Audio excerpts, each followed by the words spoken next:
Hi, Hope King here in Las Vegas at Sweet World 18. We are so delighted to be joined now by Kelvin Joseph. He is the CMO and COO of Steiner Sports Marketing. A lot of titles there. Yep. A lot of things you got to do. Kelvin, so great to have you. So for our viewers who might not be super familiar with Steiner, give us a taste of everything that you do, because you kind of had a pretty interesting evolution that's kind of come full circle. Yeah. Well, a lot of people know us for being the world leader in autographs with the biggest athletes in the world. But a lot of people don't know that we started as one of the first sports marketing agencies in the world, where we were connecting athletes with companies all the way back in 1987. The merchandise took off and people thought we were just about that. But now the whole world's turning experiential. It's all about events and things of that nature. So we're working with a lot of companies, helping them use the power of sports to grow their business. Magic Johnson was one of the keynote speakers here at NetSuite World. You helped get NetSuite Magic Johnson. Why is it so important to have sports figures at events like this? Well, the interesting thing is, we all want the same thing. We want to be happy, right? I don't think people would be happy talking about accounting ERP systems for 4 days, right? But when you get someone passionate like Magic Johnson, who is a business mogul, to come in, who is an executive, who has made a transition, he can speak to a lot of things that resonate to the 10,000 people that are here. Right, and other conferences, other events, which you help businesses organize. So if you're looking at your big pie that you bring in, 50 million in revenue almost every year, how much of it is coming from experiences, experiential businesses, how much is coming from merchandising, and how much is it coming still from the professional services? Well, the merchandise is about 60% of the business, but the growth, like 100% of the growth is in the services, it's in the experiences, and it's in the events. So we see that as the future.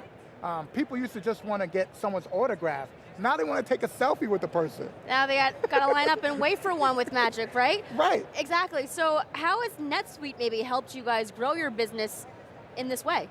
Well, it's almost like we have two businesses, because we have this huge merchandise business, so we operate almost like a wholesale retail distributor in that respect, but then at the same time, we operate like a marketing agency on a professional services side. So it's like running two businesses, and you need a system like NetSuite to make that happen. And one of your philosophies, you were just telling me earlier, is this idea that no one loves to be sold to, but they love to buy.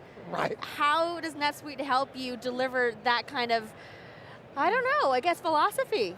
Well, at the end of the day, a lot of people are bastardizing their relationships. They're going in for the sell too quickly. It's like sell, sell, sell.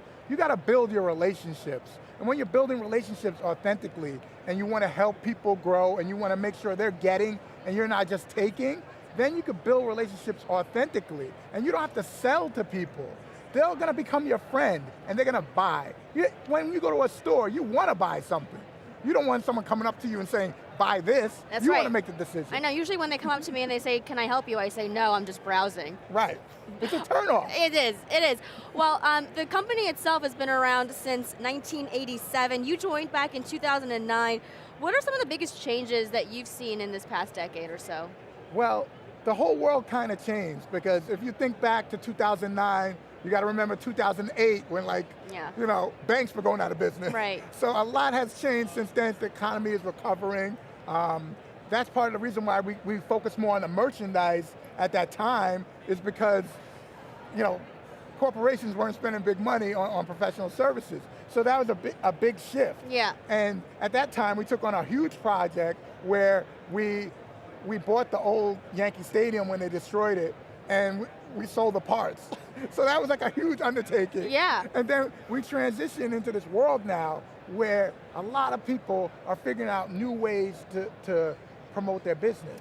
Well, that's a perfect segue, because I wanted to ask how you keep up with the pace of marketing in this very social media, very instantaneously satisfying kind of world. Wherever you go, whatever app you're in, it just changes so quickly. You know what? It's changing so quickly. I had to bet on one social media that's good for me, so I focused on LinkedIn. That was like the big one for me.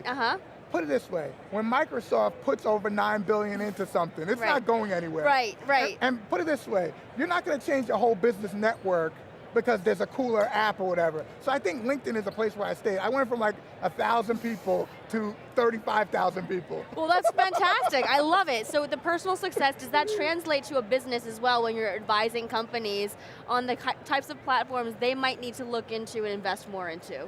Yeah, I think it's so important that you get in the game. Because if you are more of a consumer products company, LinkedIn's probably not the platform for that. You might be on Instagram or it might be even Snapchat. But the reality of it is that business to business, LinkedIn, I teach them how to win there. Right, well one of the biggest challenges right now I think all businesses are facing is this idea of trust. Obviously Facebook's recent data breach has brought this issue to light very significantly, and the trust that customers have in a business means a lot of different things, and for you guys were recently named in a lawsuit that kind of accuses a couple of different companies of having merchandise that really isn't authentic. How do you guys keep track and make sure that what you are selling, the memorabilia that you have, is authentic?